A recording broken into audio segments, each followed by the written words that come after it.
사랑과 은혜가 풍성하신 우리 하나님 아버지 감사합니다. 오늘도 아버지 하나님, 하나님의 사랑으로 말미암아 이 자리에 있음을 고백합니다. 하나님의 사랑이 우리를 인도하시며 하나님의 은혜가 오늘도 우리와 함께하기에 오늘도 호흡하며 살아갈 수 있는 우리임을 하나님 앞에 고백합니다. 동시에 아버지 하나님, 우리가 하나님의 자녀가 되기 위하여 예수 그리스도께서 이 땅에 육신의 몸으로 태어나셨고 또 이 땅에서 십자가에 달려 죽으셨음을 기억하는 우리들이 되게 하여 주시옵소서.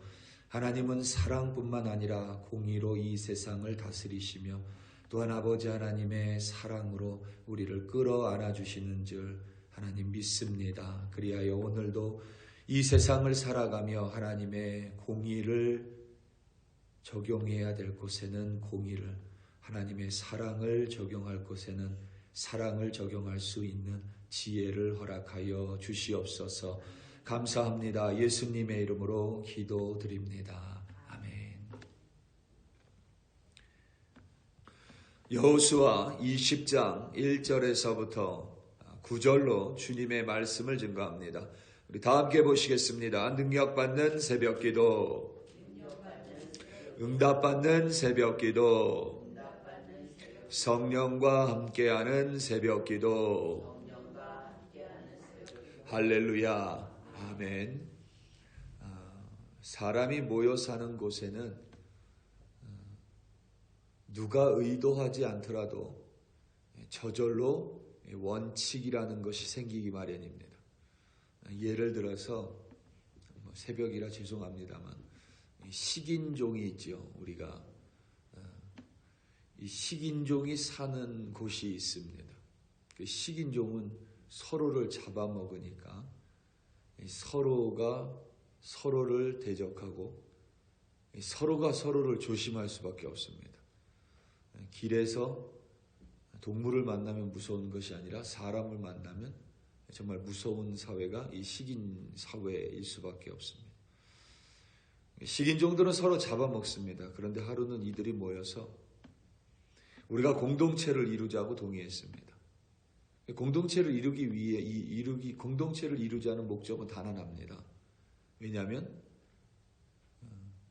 다른 식인 종들로부터 우리가 함께 연합하여 보호하자. 그리고 우리가 함께 연합해서 다른 식인종들을 잡아먹자. 이게 첫 번째 이유가 되겠죠. 그래서 식인종들이 함께 모여서 우리가 공동체를 이루자고 동의했습니다. 그곳에 모인 사람들이 그러면 공동체를 이루기 위해서 우리에게 가장 중요한 것이 무엇이냐? 그러니까 우리끼리는 꼭 지켜야 되는 것이 무엇이냐라고 이야기를 했습니다. 그리고 결론은 우리가 식인종이지만 서로를 잡아먹지 말자. 그것을 첫 번째 규정으로 만들게 됩니다. 왜냐하면 서로 보호하기 위해서 우리는 서로 잡아먹으면 안 되고 또 남들을 더 잘 잡아먹기 위해서 우리는 또 서로 잡아먹으면 안 되기 때문에 그렇습니다. 그러니까 식인 사회에서도 서로 죽이지 말자가 첫 번째 규정이 될 수밖에 없습니다. 사람을 죽이는 일은 어떤 사회에서건 금기시합니다. 어떤 연유에서건 용인될 수 없습니다. 모세의 율법이나 다른 고대 근동에서 사람을 죽인 사람은 다른 것으로 갚을 수가 없습니다. 반드시 살인한 자의 피로 갚아야만 합니다. 피는 곧 생명을 의미하는 까닭입니다. 타인의 생명을 해친 자는 그래서 자신의 피로 반드시 그것을 되갚아야만 합니다. 어느 한 곳에서만 이러한 원칙이 있는 것이 아니라 사람들이 모여서 사회를 이룬 곳에는 대부분 이 살인에 대해서 이 동일한 원칙을 가지고 있습니다. 이것을 다른 말로 하면 정의가 될 수 있고 공의가 될 수 있습니다. 살인에 있어서는 타협이 없습니다. 그런데 문제는 살인의 원인에는 한 가지만 있지 않다는 점입니다. 누가 저에게 살인이 옳으냐, 살인이 그른 일이냐 묻는다면 단박에 그것은 잘못된 일이고 범죄라고 말할 것입니다. 그런데 우리가 가끔씩 우리의 삶을 반영한 영화나 드라마를 보게 되면, 혹은 어떤 다큐멘터리를 보게 되면 일관적으로 적용할 수가 없습니다. 그래서 누군가를 재판하는 일은 정말 어렵습니다. 물론 어떤 재판장이 우리 사회의 엘리트들이라고 말하긴 하지만, 한편으로는 재판장들처럼 골치 아픈 사람들이 없을 것 같다라는 생각이 들기도 합니다. 또 요즘은 인터넷이 발달해서 어떤 재판장이 어떤 재판을 벌였는지 이 사람들이 다 압니다. 그러니까 제가 지난번에 이야기했었지만, 버스 기사가 800원을 횡령했는데 회사가 그것을 800원을 사용했는데 회사가 그것을 공금 횡령으로 그 버스 기사를 해고했습니다. 이게 재판까지 올라가는데 마지막 3심에서 회사의 해고가 정당하다라고 판결한 재판관이 있습니다. 그 재판관의 이름이 아주 유명합니다. 사람들이 다 알아요, 이제는.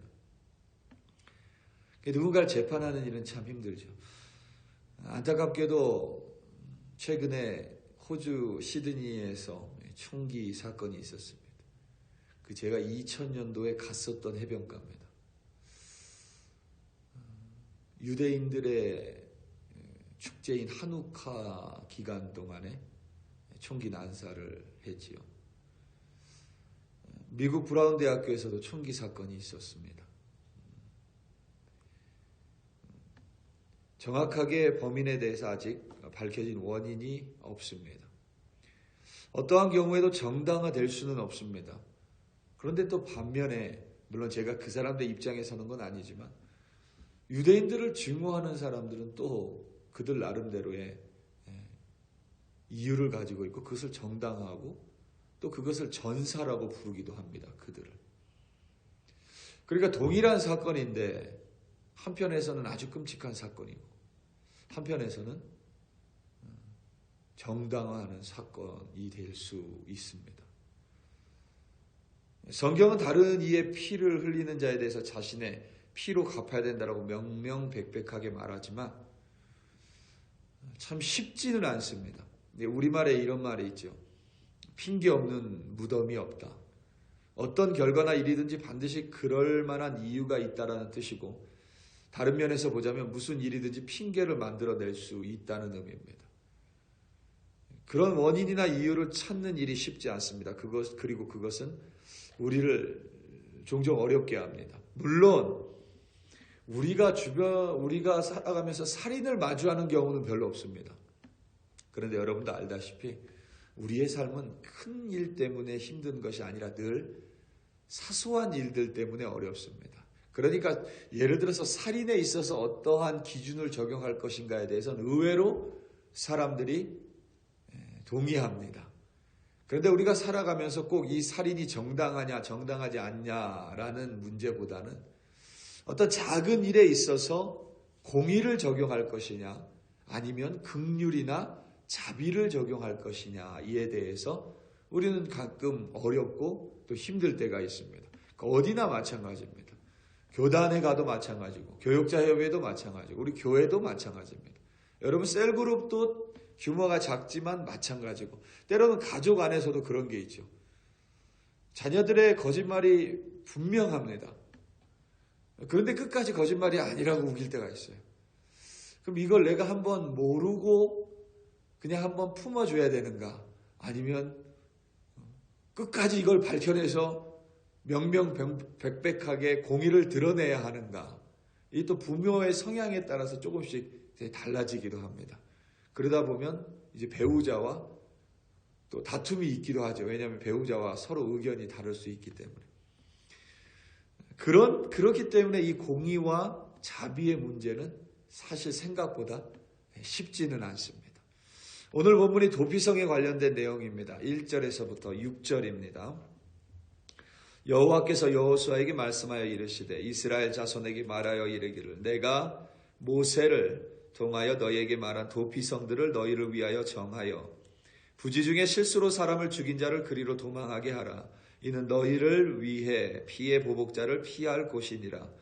이 성읍들 중에 하나에 도피하는 자는 그 성읍에 들어가는 문 어귀에 서서 그 성읍의 장로들의 귀에 자기의 사건을 말할 것이요 그들은 그를 성읍에 받아들여 한 곳을 주어 자기들 중에 거주하게 하고 피의 보복자가 그의 뒤를 따라온다 할지라도 그들은 그 살인자를 그의 손에 내주지 말지니 이는 본래 미워함이 없이 부지중에 그의 이웃을 죽였음이라. 그 살인자는 회중 앞에 서서 재판을 받기까지 또는 그 당시 제사장이 죽기까지 그 성읍에 거주하다가 그 후에 그 살인자는 그 성읍 곧 자기가 도망하여 나온 자기 성읍 자기 집으로 돌아갈지니라 하라 하시니라. 아멘. 이 말씀만 보면 사실은 굉장히 분명한 것 같습니다. 실수하고 부지중에 그러니까 모른 채 사람을 죽인 자가 도피성으로 피하게 되면 그가 구속을 받게 된다. 대속받게 된다. 뭐 이런 의미입니다.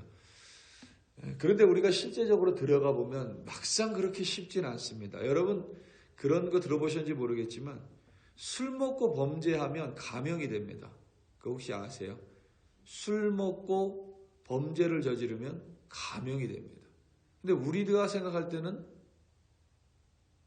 술 먹고 범죄를 저질렀으니 더 죄악이 악질일 것 같은데 그 우리나라 법을 바꿀 수가 없습니다. 그 감형이 됩니다. 그러니까 피해자들은 두 번 사실은 울게 됩니다. 이 도피성에 관련된 얘기를 보면 부지중에 실수로 사람을 죽인 자라고 분명하게 단서를 달고 있습니다. 증오하여 고의적으로 사람을 죽인 것이 아니라 부지중에 그러니까 모르는 사이에 실수로 사람을 죽였다면 그는 도피성에 피할 수 있습니다. 하지만 거기에 조건이 있습니다. 첫 번째 조건은 도피성에 들어가기 전에 반드시 그 성의 장로들에게 자신의 사건에 대해 진술해야만 합니다. 만약에 이 장로들이 받아들이지 않는다면 들어갈 수가 없다라는 뜻입니다. 두 번째는 설사 장로들의 그의 진술을 받아들여 도피성에 거류한다고 해도 그가 자신의 임의대로 도피성을 떠날 수는 없습니다. 그 성 안에 머물러 있어야만 합니다. 아마도 그것은 그 살인자에 의해서 부지중이건 실수로건 죽음 당한 그러니까 누군가에게는 사랑하는 사람을 잃어버린 자에 대한 배려로 보입니다. 그럴 수밖에 없죠. 아무리 부지중에 그가 사람을 죽였다고 모든 사람이 이해한다고 해서 죽은 자가 돌아오지는 않습니다. 그렇잖아요. 죽은 자가 돌아오지는 않습니다. 그러니까 살인자가 부지중에 살인했다고 해서 실수로 누군가를 죽였다고 해서 내 슬픔이 사라지지는 않습니다. 내 마음은 여전히 아픕니다. 그런데 그 사람이 활개를 치고 돌아다녀요. 그럼 두 번 울게 되겠죠. 그렇기 때문에 설사 도피성에 머무르게 된다 하더라도 그 도피성을 벗어날 수는 없게 한 것입니다. 물론 그것이 전부가 아닙니다. 사람들에게 재판을 받아야 하고 당시 제사장이 죽게 된다면 그는 또 자유로워집니다. 이게 또 무슨 의미인가 싶기도 합니다. 이게 무슨 말이냐면 이 도피성이 동편에 그러니까 요단강을 중심으로 동편의 3개, 서편의 3개인데 도합이 6개인데 이 도피성들을 관할하는 이들이 레위 사람들입니다. 그래서 여호수아 21장으로 넘어가면 레위 사람들의 이야기가 나오는데 레위 사람들이 이 도피성을 관리했습니다. 제사장들, 대제사장들이죠. 그런데 대제사장이 죽게 되면 이 부지중에 살인한 자가 자유롭게 됩니다. 그게 좀 이해하기 힘들죠. 이것을 예수 그리스도의 예표로 이해합니다. 예수 그리스도께서 친히 어린 양이 되시고 또 대제사장이 되셔서 죄인들을 위해 죽음으로 말미암아 우리가 죄사함을 받았듯이 대제사장이 죽게 되면 대제사장의 피가 부지중에 살인한 자를 대속하게 된다라고 여겼습니다. 그래서 대제사장이 죽으면 그가 자유롭게 된다라고 오늘 본문이 말하고 있습니다. 이것을 하나님의 자비와 긍휼로 이해합니다. 실수까지도 용납하시는 하나님으로 여깁니다. 예수님 또한 죄인인 우리를 대속하기 위해 십자가에서 피를 흘리셨습니다. 하나님의 사랑입니다. 그런데 그렇다고 해서 하나님의 공의가 사라지지는 않습니다. 예수님 또한 생전에 모든 이들을 무조건 받아주시지 않으셨습니다. 바리새인과 사두개인과 같은 유대인 지도자들을 향하여 예수님은 날선 책망을 하셨습니다. 그들에게 긍휼이 아닌 공의를 적용하셨습니다. 우리가 살아가면서도 여러분 동일합니다. 종종 나는 공의를 적용하고 싶고 다른 사람은 사랑을 적용하기 원할 때가 있습니다. 그때 우리는 서로 갈등을 하게 되죠. 중요한 점은 오늘 도피성에서 부지 중에 살인한 자, 실수로 살인한 자가 자기 의미로 자기를 변호하지는 않습니다.